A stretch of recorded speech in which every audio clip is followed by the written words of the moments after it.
Assalamualaikum warahmatullahi wabarakatuh. Apa kabar, Bang?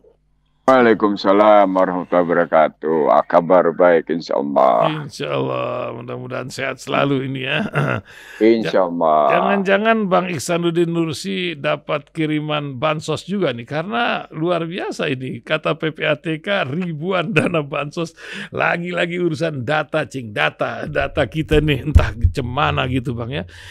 Juga kita dikejutkan dengan pertumbuhan yang 5,12% di kuartal kedua baru-baru ini, yang menimbulkan apa ya, keraguan atau apa. Tapi kan sebenarnya bagus apa yang terjadi. Sementara BPS mencerna data kemiskinan pun dengan berbagai cerita. Belum lagi masih urusan fulus ini, masalah blokir ini. Nampaknya Kiai Dasat uring-uringan, juga ketua MUI yang dananya juga kena blokir. Cabut blokir, duitnya gede juga itu buat kumpul-kumpul dana. Apa yang Bang Ihsanuddin Nursi lihat dari Hang Heng Hong negeri ini? Kalau di Cina ini, wah sudah rame ini karena baru saja duta besar Cina untuk Indonesia itu ditangkap kata di sana. Entah apa yang terjadi. Luar biasa kemajuan dengan dengan pembersihan korupsi. Kita urusan makanan bayi saja, KPK baru saja membongkar cerita isi dari biskuit isi gula. Innalillah. Dan terakhir Bang, tentu saja urusan hari-hari ini yang menjadi sebuah kegelisahan di Palestina. Ketika dunia menjadikan Israel menjadi paria, tapi kok nih Netanyahu nggak bergeming atas kemauannya, dia meratakan jalur Gaza. Indonesia pun ada sebuah lompatan ingin menampung pula lagi. Ini apa cerita di tengah konstitusi kita yang menunggu kemerdekaan Palestina? Silakan Bang, mungkin bisa disampaikan pencerahan buat kita semua tentang berbagai cerita di muka bumi ini. Tafadhol Bang Ihsanuddin Nursi.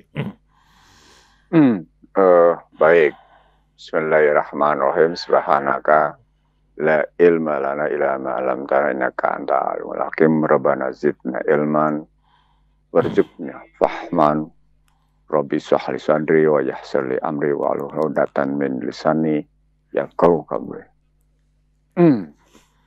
Yang pertama soal Netanyahu yang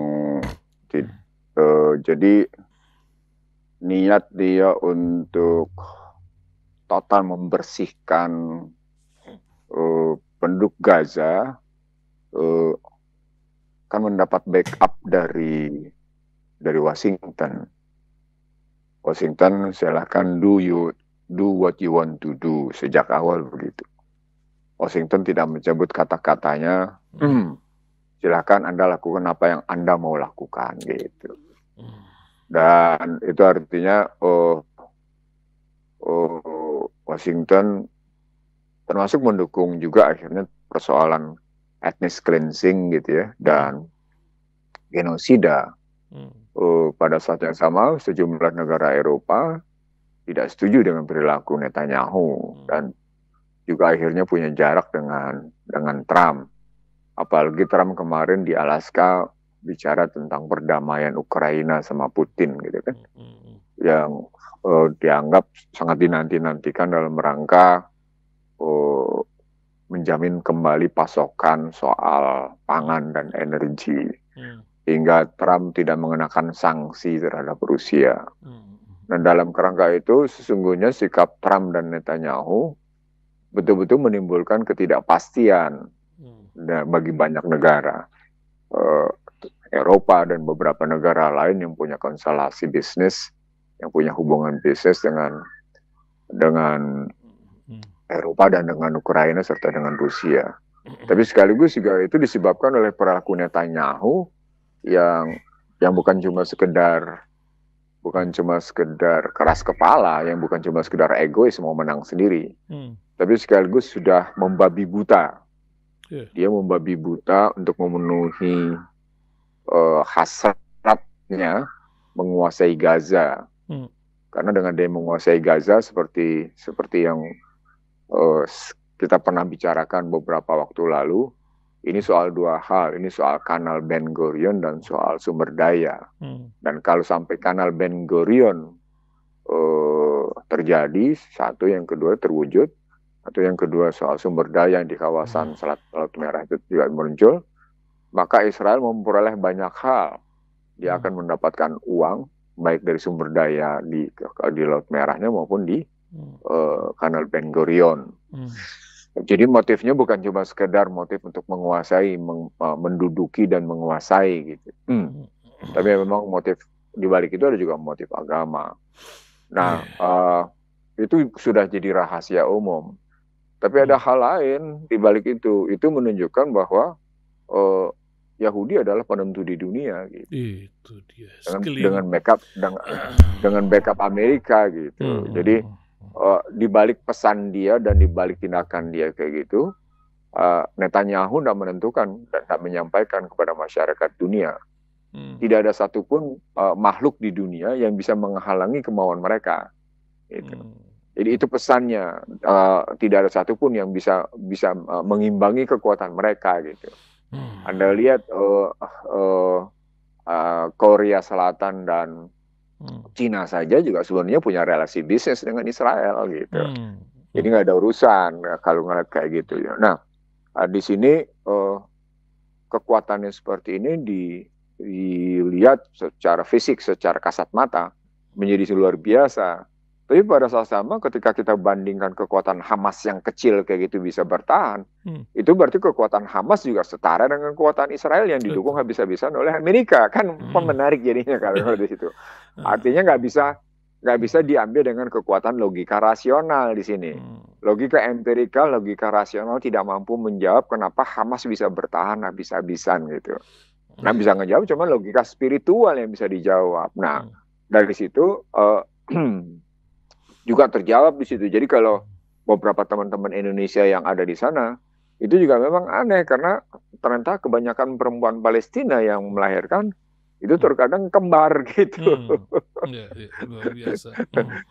Jadi banyak yang kembar gitu dan kekuatan itu yang lagi-lagi hanya Allah yang bisa menjelaskan dengan logika spiritual itu. Gitu. Dan situlah Al-Quran membuktikan bahwa setiap siapapun yang punya keyakinan tinggi akan ajarannya, disitulah pertolongan Allah akan turun. Nah, di sini saya menggunakan tesis puncak-puncak perjuangan itu memang akan berujung setelah puncak perjuangan itu tercapai, itu akan berujung pada kenikmatan.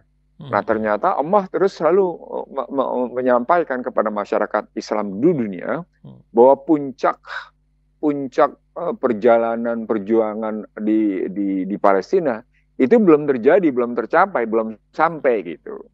Nah, di situ akhirnya soal pembebasan Palestina, soal pembebasan Gaza itu juga menjadi kata kunci. Soal pembebasan Masjidil Aqsa itu juga menjadi kata kunci. Jadi bukan cuma sekedar persoalan Gazanya, tapi juga persoalan kemerdekaan Palestina dan pembebasan Masjidil Aqsa, termasuk yang namanya soal Gaza. Nah, kalau kemudian kita mau terima di Pulau Galang sebagai bentuk relokasi masyarakat Gaza di sana gitu ya, ini menjadi seakan-akan kita membenarkan pendudukan dan penjajahan Israel terhadap tanah Palestina, terhadap Gaza. Dengan alasan kita menolong itu ya, udah menolong. Tapi di belakang pertolongan itu ada persoalan kita seakan-akan membenarkan gitu. Walaupun kita tidak membenarkan, tapi dengan menerima model dua negara sebagai satu solusi, itu berarti kita juga sudah membenarkan gitu. Jadi solusinya bukan dua negara satu solusi, bukan itu gitu. Tetap Israel tidak punya hak sama sekali di tanah Palestina. Tidak ada hak Israel di tanah Palestina gitu. Nah, ini bertentangan dengan alinea pertama, paragraf pertama pembukaan Undang-Undang Dasar 45 bahwa kemerdekaan adalah hak segala bangsa dan karena itu penjajahan harus dihapuskan dari muka bumi gitu. Jadi kita tidak akan pernah bisa membenarkan penjajahan. Dan kalau kita kemarin bersumpah atas nama jabatan kita dengan Undang-Undang Dasar 1945, sumpah jabatan itu dengan kata-kata demi Allah, itu penyelamatan manusia yang kita sampaikan tentang relokasi di Pulau Galang, tapi pada saat sama kita juga memberikan gagasan tentang dua negara satu solusi, maka sumpah jabatan kita pertanyakan diri kita sendiri gitu. Kayak gimana gitu. Itu yang kita ngelihat. Ya. Nah, sekarang kalau kita pindah lagi cerita tentang situasi yang muncul di kalangan di berbagai negara. Nah, lagi-lagi kalau kita lihat Trump juga akhirnya menimbulkan banyak masalah. Trump betul-betul telah memantik situasi perekonomian dunia yang makin tidak jelas, makin tidak pasti, dan terus akan bergonjang-ganjing, inflasi tetap tinggi gitu ya. Lalu juga masalahnya menjadi makin kompleks. Dan pada saat yang sama, Cina juga mengancam balik. Misalnya kemarin muncul berita tentang Cina tidak akan lagi mendatangkan semikonduktor dari beberapa negara termasuk dari Amerika misalnya. Dia akan menghentikan tentang bahan-bahan semikonduktor dari beberapa negara yang misalnya termasuk dari Cina, dari Amerika. Sampai 50 miliar jenis itu akan dihentikan kedatangan dari luar, dan Cina sudah berupaya sendiri untuk menyediakannya dalam rangka mereka mengembangkan industri IT yang juga makin jauh. Jadi perang terhadap semikonduktor itu, Chip Act yang mereka terapkan di Amerika sebagai bentuk perlawanan terhadap Cina, itu juga menunjukkan perlawanan terhadap Cina, menunjukkan perlawanan Cina terhadap mereka dengan bentuk Cina berusaha ngebangun sendiri. Dan karena itu muncul pernyataan Menteri Pertahanan Cinanya, jika kalian mengganggu, mencampuri urusan dalam negeri kami, dalam hal ini termasuk Taiwan, kami siap tarung katanya. Kami siap tarung, gitu kalimatnya. Cuma tidak muncul itu di berbagai media, dan itu saya dapatkan gitu kalimat itu gitu. Jadi artinya Cina siap. Itu yang disebut sebagai bukan mustahil bahwa Selat Taiwan memang akan memantik konflik dalam. Jadi bukan cuma sekedar perang semikonduktor, tapi juga soal bagaimana Taiwan sendiri. Dan ketika dilihat Laut Cina Selatan juga tidak pernah selesai, maka pergeseran terjadi dari Laut Cina Selatan ke Selat Taiwan. Jadi perang semikonduktor itu yang saya sebut sebagai perang semikonduktor, sebagai perang ICT, lalu kemudian perang nilai tukar, lalu perang tarif. Itu yang saya bilang perang bagian dari cerita perang hibrida, perang campuran. Perang dunia ketiga inilah yang sedang terjadi gitu kata Soviet, begitu kan Bang? Kalau dengar omongan kita kan, kita pernah bilang bahwa perang dunia ketiga di depan mata. Kalau kita ada wawancara, kita sudah bilang duluan gitu, bahwa perang dunia ketiga sudah di depan mata gitu. Cuma tinggal apakah terjadi percepatan untuk sampai masuk ke sana atau tidak. Beberapa kalangan pernah memperingatkan misalnya tentang kejatuhan bom Nagasaki, bom atom di Nagasaki dan Hiroshima bulan Agustus kemarin kan. Mereka memperingati itu gitu. Mereka memperingati tentang perang dunia kedua dengan jatuhnya bom atom di Nagasaki dan Hiroshima dengan berbagai argumentasi, dengan berbagai alasan gitu. Nah, di sini sebenarnya masyarakat di dunia diingatkan bahwa perang dunia itu akan menimbulkan korban jutaan, dan sesungguhnya perang yang sekarang terjadi juga sudah menimbulkan korban jutaan. Betul. Dan yang mesti kita lihat korbannya bukan cuma sekedar, jangan dilihat perspektifnya korban nyawa, tapi korban dari penderitaan yang dimunculkan. Penderitaan jiwa, penderitaan fisik gitu.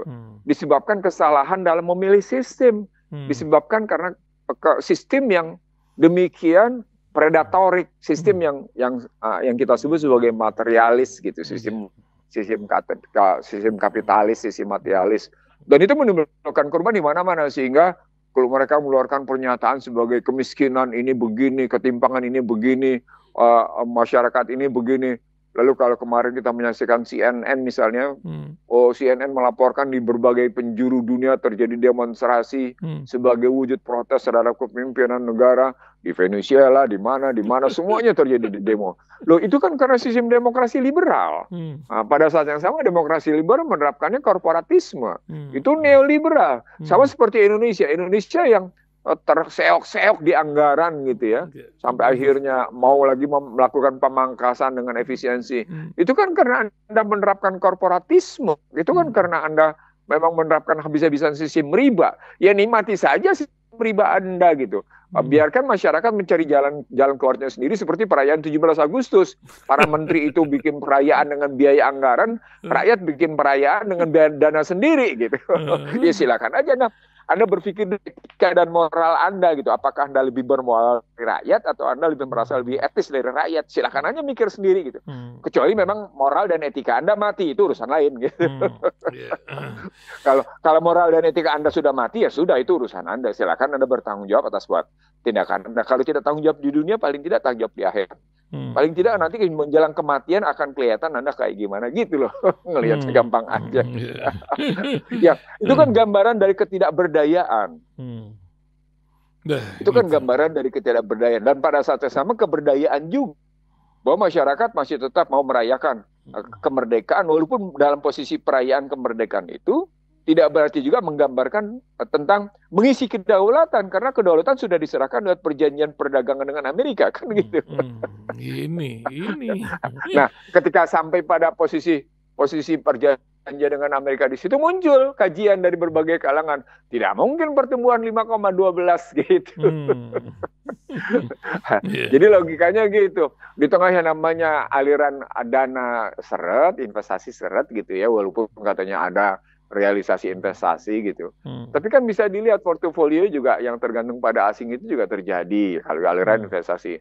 Konsumsinya menurun karena daya beli masyarakat government spendingnya juga menurun, gitu kan. Ekspornya, satu-satunya yang masih menolong dari rumus pertumbuhan itu adalah ekspor. Karena masih surplus neraca perdagangannya. Nah, tapi neraca perdagangannya juga akhirnya menunjukkan balance payment kita masih bagus. Sehingga cadangan devisa 156 miliar US dollar. Jadi satu-satunya yang menolong sesungguhnya karena ekspor neraca perdagangan kita masih surplus. Itu aja, yang lainnya nggak nolong. Jadi benar juga kalau ada yang bilang, enggak kok kita masih bagus. Iya bagus, tapi cuma di neraca perdagangan. Kalau kita bicaranya ekonomi internasional ya. Kalau di neraca modal belum tuh, ya masih kayak belum bagus. Apa indikatornya? Kan jasa kita diambil semua oleh asing. Jasa kita tidak pernah surplus. Baik modal maupun jasa primer maupun jasa sekunder kan negatif. Baru kita bisa lihat nanti di neraca pembayaran, di balance of payment. Di balance of payment nanti hubungannya dengan cadangan devisa. Nah dari situ bisa kita lihat bahwa yang harus diperbaiki itu memang harus struktural. Nah muncul kebijakan. Iya kan, Danantara sudah bekerja. Koperasi Merah Putih sudah bekerja, begitu kan bilangnya. Iya, Danantara sudah bekerja, betul. Hasilnya tapi coba lihat Danantara dapat 3 miliar US dollar itu dapat pinjaman dalam rangka apa? Kan Danantara 3 miliar US dollar tujuannya dua.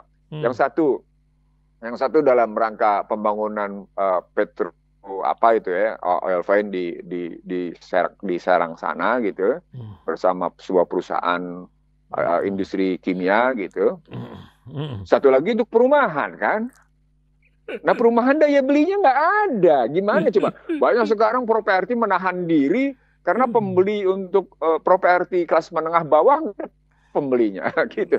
Jadi bagaimana Anda bisa mendapatkan pinjaman 3 miliar dalam jangka waktu 3 tahun, dan Anda menjamin bahwa 3 miliar dalam 3 tahun itu Anda bisa kembali. Nah ini nanti nasibnya akan seperti kasus 97-98. Negara walaupun tidak membail out, tidak menjamin, tapi negara memberikan jaminan atas utang tadi. Nah, muncul nanti problematik kemampuan bayar. Iya, kasus 97-98 itu bisa muncul lagi. Kasus bagaimana asing menekan habis-habisan gitu atas pinjaman. Dari kesalahan model pinjaman yang dilakukan oleh swasta pada periode sebelumnya. Dari situ muncul bahwa relasi pertumbuhan dengan pinjaman Danantara dan Koperasi Merah Putih itu muncul perpaduan antara pemikiran, di satu sisi mau bicara tentang capital intensif, tapi sisi lain mau bicara tentang labor intensif gitu ya, karena membuka lapangan kerja, dan paduan di situ dianggap sebagai jalan keluar atas situasi Indonesia yang memang memadu antara capital intensif sama labor intensif. Tunggu dulu. Mari kita lihat labor intensifnya sama capital intensifnya pada sektor apa. Dan bagaimana sektor itu memantik daya beli. Nah, dalam konstruksi ini, ketika kita menggunakan istilah memantik daya beli, kita kembali ke APBN. APBN-nya mampu nggak melakukan alokasi gitu. APBN itu punya 5 fungsi: regulasi, alokasi gitu kan, distribusi, stabilisasi gitu. Itu bisa kelihatan di situ. Sampai seberapa jauh itu fungsi itu berjalan. Apakah stabilisasi dan distribusinya berjalan berdasarkan alokasi dan relokasinya sebagai bentuk perencanaan politik keuangan negara. Dia perencanaan, dia regulasi, dia alokasi, dia distribusi, dia stabilisasi gitu. Nah, kalau dilihat dari cerita tingkat suku bunga, kalau dilihat dari cerita imbal balik yang mereka jual pada surat utang negara, SBN gitu ya, itu kan nunjukin bahwa sesungguhnya kita melakukan financialization. Nah, ketemu jawabannya bahwa pendekatan labor intensif sama pendekatan capital intensif tidak menyelesaikan masalah disebabkan Indonesia masih tetap digeret oleh yang namanya financialization, finansialisasi, yang mengakibatkan tidak pernah bisa mengatasi kemiskinan secara sungguh-sungguh, yang mengakibatkan tidak pernah bisa mengatasi secara sungguh-sungguh Gini rasio. Gitu. Itu terbukti di seluruh dunia begitu gitu ngelihatnya. Iya, yang kaya makin kaya, yang miskin makin miskin ya. Ya begitu. Dan itu kelihatan sekarang, kelihatan banget gitu. Jadi kalau saya kebetulan baru keliling sampai ke tingkat pedesaan kemarin ya, selama Sabtu Minggu gitu, saya keliling di Jawa Timur sampai ke satu desa yang dari perjalanan dari tengah kota itu dengan menggunakan mobil dengan kecepatan tinggi saja membutuhkan waktu 2 jam. Kalau dari bandara kita butuh waktu sampai 3-4 jam sampai ke lokasi gitu. Baru saya tekuni kemarin gitu ya. Dan itu saya lihat betapa yang namanya pedesaan itu, Masya Allah, kasihan sekali situasinya.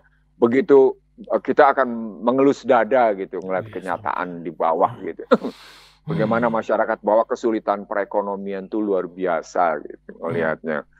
Tapi kan dikasih bansos Bang yang 10 juta orang itu, tapi dapatnya BUMN, orang-orang BUMN juga tuh ada 27.000 lebih ya. Lucu juga data kita ini luar biasa ini Bang. Jadi kan sebenarnya kan cerita tentang kekisruhan data ini sudah berjalan di era Joko Widodo dari persoalan KTP kan. Dari persoalan KTP.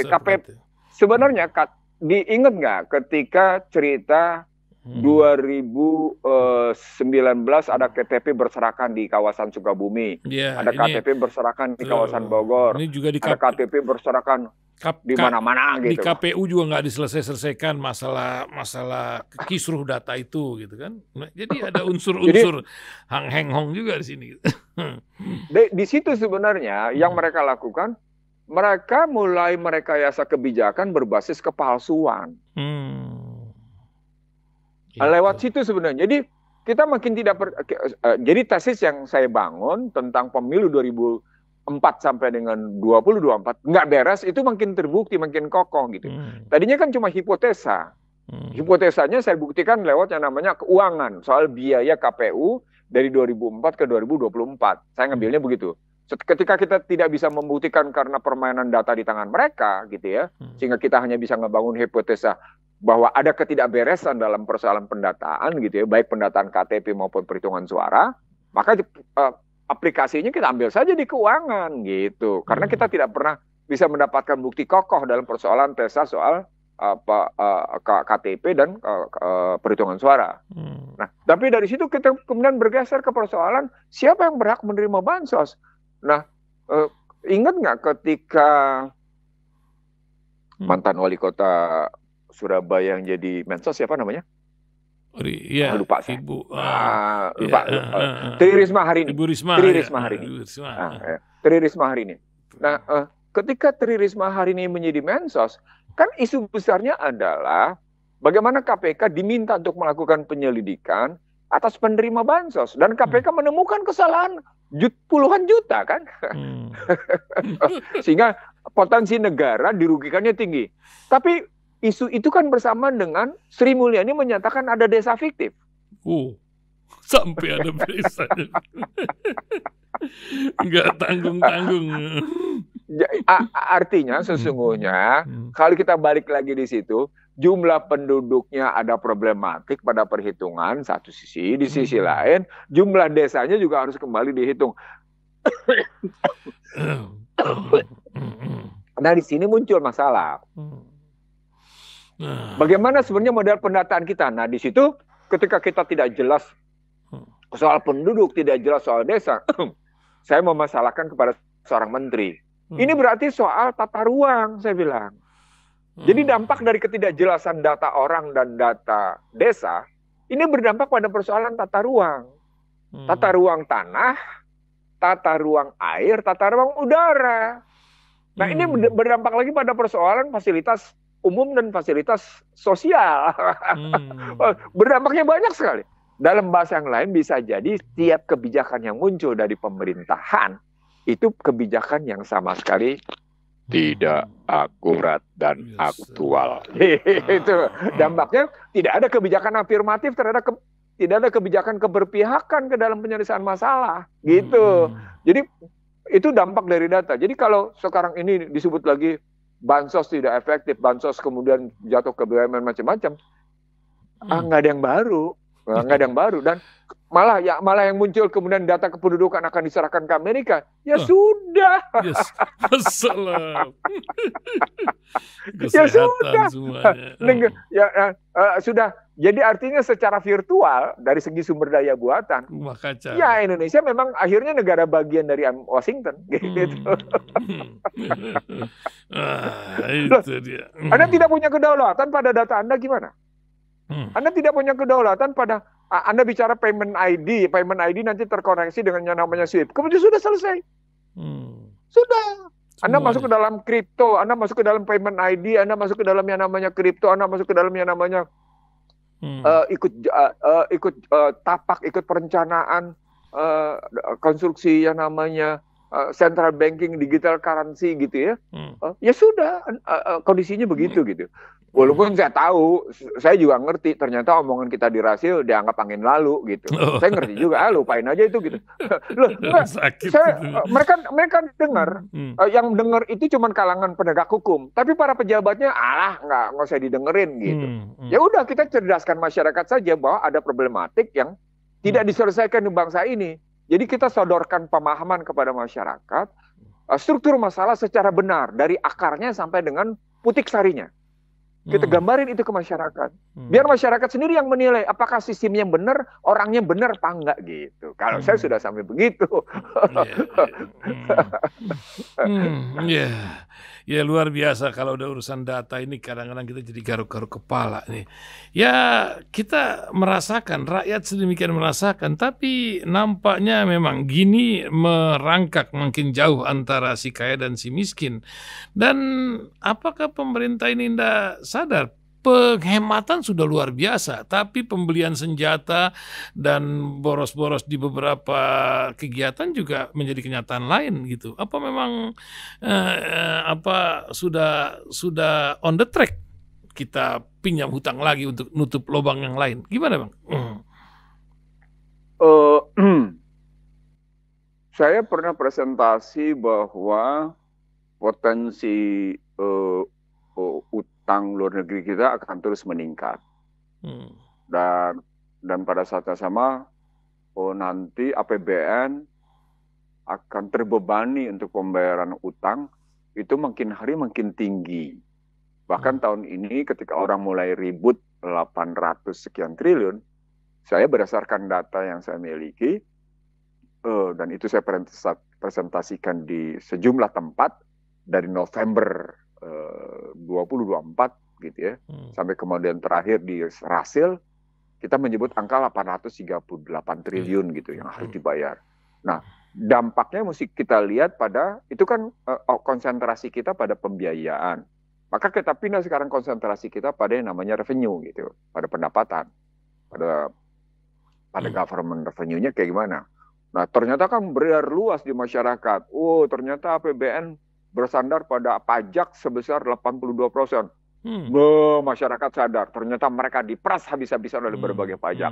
Maka kemudian muncul gagas tentang memajaki kiriman pesan lewat WA. Blokir dulu nanti setelah gagal, dana gitu.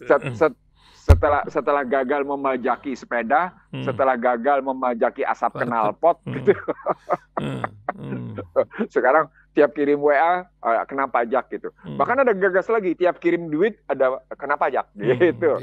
Tiap transfer kena pajak katanya. Jadi artinya sesungguhnya negara sudah kelimpungan. Negara sudah kelimpungan meningkatkan pendapatan dia.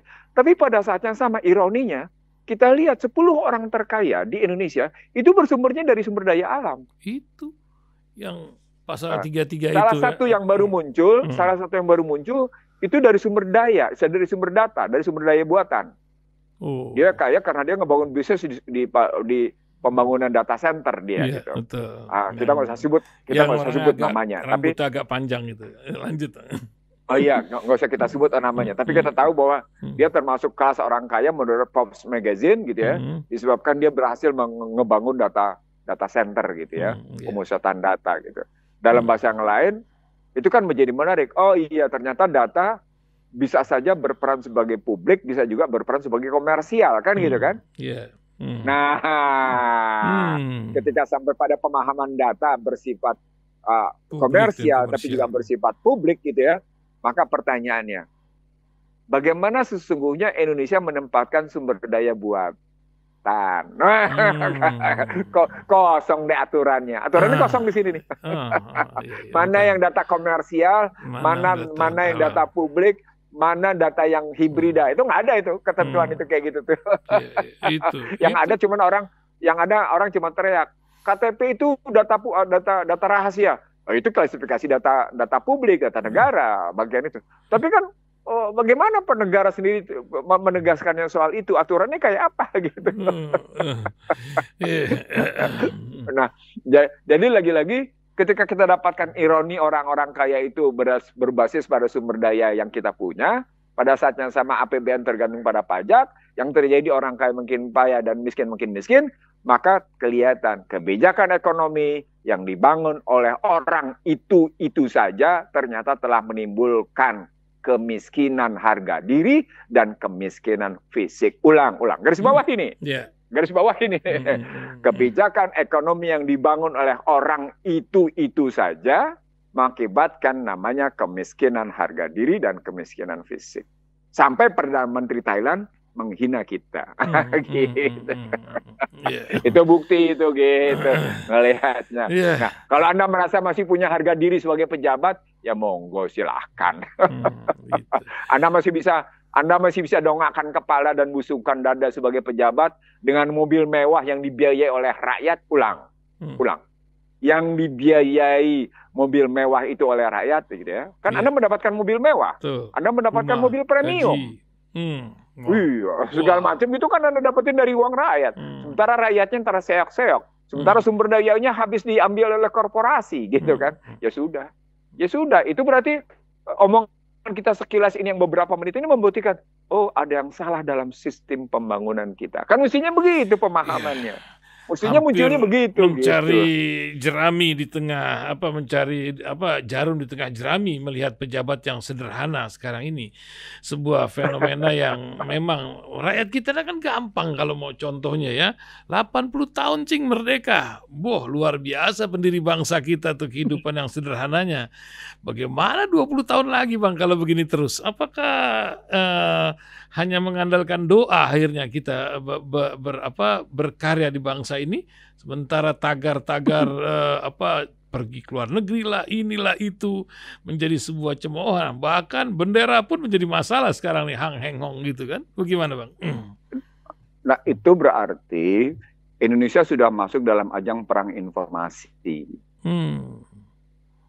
Indonesia sudah masuk dalam ajang perang proksi.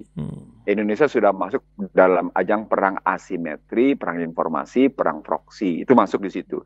Itu yang saya maksud. Kenapa negara diam? Kenapa negara tidak mengambil sikap? Australia mengambil sikap atas perang informasi tadi, sehingga remaja di bawah usia 16 tahun tidak boleh bermain media sosial. Swedia mengambil sikap, Swiss mengambil sikap, Jepang mengambil sikap, Cina mengambil sikap gitu ya. Indonesia enggak tuh. Jadi persoalan pokoknya menjadi di mana tanggung jawab negara terhadap warga negaranya yang dalam posisi berkecamuk perang asimetri, perang proksi, perang informasi gitu loh. Bahkan sebenarnya saya terusin sedikit. perang pangan, food war. Di mana indikatornya? Coba sekali-sekali Anda mengambil data, berapa banyak sekarang anak kecil yang terkena penyakit ginjal dan penyakit gula darah. Itu. Dikasih makanan bergizi, palsuin isinya. Jam tayang game online sampai pagi itu, aduh ngeri ngeliat anak-anak. Lihat kalau nggak di UGD itu. Artinya sesungguhnya kalau kita ngambil peta masyarakat di bawah, kita kan akhirnya sadar, masyarakat menghadapi sendiri perang informasi ini. Masyarakat menghadapi sendiri perang asimetri, masyarakat menghadapi sendiri perang proksi, dan masyarakat menghadapi sendiri perang dagang, perang pangan. Kenapa? Karena anak-anak kecil itu dari umur 3, 4, 5 tahun sampai dengan remaja, itu makan makanan dalam kemasan yang gulanya luar biasa yang merusak, dan itu sumbernya impor. Dan ketika impor itu kita selidiki, ternyata kemudahan masuknya luar biasa. Dan ketika kita masukin dalam situasi bagaimana aparat harus bertanggung jawab, aparatnya bela diri. Kan aduh. Jadi lagi-lagi lewat Rasil, kita nggak usah bicara sama orang yang budek deh gitu ya. Emang nggak bisa. Yang buta masih bisa dengar katanya. Yang budak silakan budak, dan dengan budak itu Anda bisa menjabat silakan gitu ya. Dengan tanpa etika Anda bisa menjabat, tanpa moral Anda bisa menjabat silakan. Mudah-mudahan nanti Anda tetap dalam perjalanan hidupnya, Anda tutup hidup perjalanan Anda dengan sebaik-baiknya penutupan gitu. Terserahlah bagaimana nanti, biar Allah yang memutuskan. Mungkin doa kita begitu gitu. Tapi paling tidak kita lakukan saja ku anfusakum ahlikum nar. Paling tidak kita terapkan nanti dengan yang namanya wa'tasimu bihabillah jami'a wala tafarraqu. Nanti kita lakukan tetap namanya bagaimana kita nolong diri kita dengan posisi intan surmah yang surukum, karena kita memang harus membela diri kita, keluarga kita, dan lingkungan kita. Ya sudah. Karena memang kita tidak bisa lagi meminta perlindungan. Kan tadi saya bilang, perang proksi, perang asimetri, perang informasi, sampai dengan perang dagang di bawah. Itu kan dihadapkan sendiri oleh masyarakat. Maka negara tidak melakukan perlindungan. Kalau kita juga pernah menyampaikan, bahkan pada perang yang namanya nilai tukar saja, masyarakat tidak mendapat perlindungan karena kebijakan moneter dan kebijakan fiskal melepaskan sesungguhnya nilai tukar ke pasar. Sehingga masyarakat di atas tetap membela diri dengan caranya masing-masing. Ada yang tetap mengamankan diri dengan emas, ada yang tetap diri dengan mengambil posisi tertentu gitu ya, sampai akhirnya memindahkan uangnya keluar gitu dalam mereka, bahkan mengambil falas tertentu gitu. Itu kan karena negara punya kemampuan marginal untuk melakukan perlindungan. Jadi saya nggak bilang negara gagal, tapi kemampuan marginal dari negara ini sangat terasa di masyarakat. Nah, kalau pejabatnya tidak punya perasaan bahwa mereka punya aplikasi dari kemampuan negara dan pemerintah ini kemampuannya marginal gitu ya, ya itu tadi, ya silakan ada budak. Kita ngomong sama orang yang mendengar aja gitu. Silakan aja, nggak apa-apa. Lo enggak, ini real. Ini real. Jadi ya, saya ingin mengatakan ini fakta lapangan. Ini fakta lapangan dan ini kan kalau kita ambil lagi dari cerita bagaimana situasi masyarakat di bawah, loh, dunia pendidikan aja udah amburadul, nggak karu-karuan gitu. Kan untuk mendikte satu masyarakat, amburadulkan aja yang namanya pendidikan. Amburadulkan saja pangannya, amburadulkan saja namanya informasinya. Wah, sudah nggak karu-karuan. Nah, dari situ kalau kita ngelihatnya begitu, dengan tingkat begitu, ya sudah. Ya terapkan saja kebijakan wa'tasimu bihabillah jami'a wala tafarraqu. Sudah, yuk kita jangan berfirqah-firqah, jangan berpecah belah. Umatan wahidah itu yuk kita terapin. Mari kita tingkatkan iman kita. Percayalah bahwa dengan makin kokohnya iman kita dalam berbagai peperangan itu akan terjadi intan surumah yang surukum wa yusabit akramakum. Karena peningkatan iman kita itu berarti kita sedang menolong tegaknya ajaran Allah. Sedang menolong diri kita gitu loh. Itu yang mesti kita lakukan. Nah, kalau kita bisa nolong orang, yuk kita tolong orang gitu. Kalau bisa, kalau nggak bisa ya sudah, kita selamatkan lingkungan kita. Lalu mari kita wujudkan secara baik, mimma razaqnahum yunfik gitu. Karena yunfiknya di situ bukan sekedar uang, tapi mungkin kita tadi berbagi ilmu, berbagi pemahaman, berbagi pengertian, sehingga tetap melapangkan dada, melapangkan kepala. Melampangkan dada itu berarti meringankan beban, apalagi meringankan kepala gitu. Jadi orang jadi tambah nggak pening gitu. Nah, saya kira begitu. Aik Sandali, terima kasih. Ini ngobrol-ngobrol ringan di hari Senin, biasanya hari Selasa. Iya, mohon maaf Bang. Nanti kita pekan depan kembali ke hari Selasa lagi, insya Allah. Insya Allah gitu ya. Subhanakallahumma wa bihamdika asyhadu alla ilaha anta wa astaghfiruka wa atubu ilaik. Wa'afan minkum. Assalamualaikum warahmatullahi wabarakatuh. Waalaikumsalam warahmatullahi wabarakatuh.